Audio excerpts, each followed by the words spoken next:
Yesaya pasal 8 ayat 1 sampai 23. Anak nabi sebagai tanda.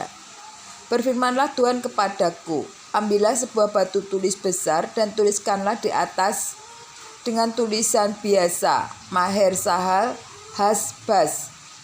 Maka aku memanggil dua saksi yang dapat dipercaya, yaitu Imam Urin dan Sakaria bin Yebereknya. Kemudian aku menghampiri istriku, ia mengandung dan melahirkan seorang anak laki-laki. Lalu bermiralah Tuhan kepadaku, namailah dia Maher Sahal Hasbaz. Sebab sebelum anak itu tahu memanggil bapak ibu, maka kekayaan Damsyik dan jaran Samaria akan diangkut ke depan Raja Asyur. Yesaya pasal 8 ayat 5 sampai dengan 10. Penyerbuan Asyur ke Yehuda. Tuhan melanjutkan lagi firman-Nya kepadaku, oleh karena bangsa ini telah menolak air Siloah yang mengalir lamban dan telah tawar hati terhadap Rezin dan anak Romalia, sebab itu sesungguhnya Tuhan akan membuat air sungai Efrat yang kuat dan besar meluap-luap atas mereka, yaitu Raja Asyur dengan segala kemuliaannya. Air ini akan meluap melampaui segenap salurannya dan akan mengalir melampaui segenap tebingnya, serta menerobos masuk ke Yehuda. Ibarat banjir yang meluap-luap hingga sampai ke leher, dan sayap-sayapnya yang dikembangkan akan menutup seantero negerimu, ya Immanuel. Ketahuilah, hai bangsa-bangsa, dan terkejutlah. Perhatikanlah, ya segala pelosok bumi. Berikat pingganglah dan terkejutlah. Berikat pingganglah dan terkejutlah.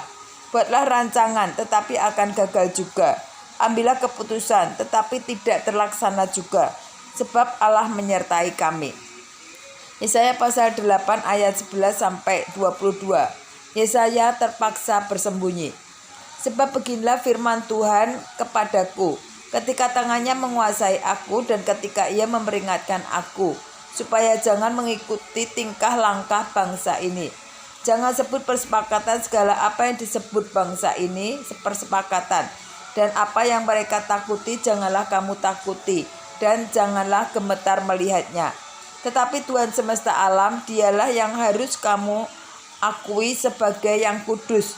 Kepadanya lah harus kamu takut dan terhadap dialah harus kamu gemetar. Ia akan menjadi tempat kudus, tetapi juga menjadi batu santuhan dan batu sandungan bagi kedua kaum Israel itu, serta menjadi jerat dan perangkap bagi penduduk Yerusalem. Dan banyak di antara mereka akan tersandung jatuh dan luka parah, tertangkap dan tertawan. Aku harus menyimpan kesaksian ini dan memeteraikan pengajaran ini di antara murid-muridku. Dan aku hendak menanti-nantikan Tuhan yang menyembunyikan wajahnya terhadap kaum keturunan Yakub. Dan aku hendak mengharapkan dia. Sesungguhnya aku dan anak-anak yang telah diberikan Tuhan kepadaku adalah tanda dan selamat di antara orang Israel dari Tuhan semesta alam yang diam di Gunung Sion.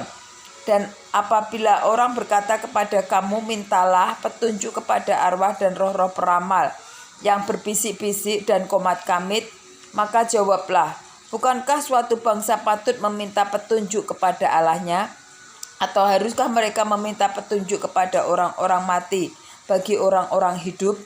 Carilah pengajaran dan kesaksian. Siapa yang tidak berbicara sesuai dengan perkataan itu, maka baginya tidak terbit fajar. Mereka akan lalu lalang di negeri itu melarat dan lapar, dan apabila mereka lapar, mereka akan gusar dan akan mengutuk rajanya dan Allahnya. Mereka akan menengadah ke langit dan akan melihat ke bumi, dan sesungguhnya hanya kesesakan dan kegelapan, kesuraman yang mengimpit, dan mereka akan dibuang ke dalam kabut. Yesaya pasal 8 ayat 23, kelahiran Raja Damai. Tetapi tidak selamanya akan ada kesuraman untuk negeri yang terimpit itu. Kalau dahulu Tuhan merendahkan tanah Sebulan dan tanah Naftali, maka di kemudian hari ia akan memuliakan jalan ke laut, daerah seberang sungai Yordan, wilayah bangsa-bangsa lain.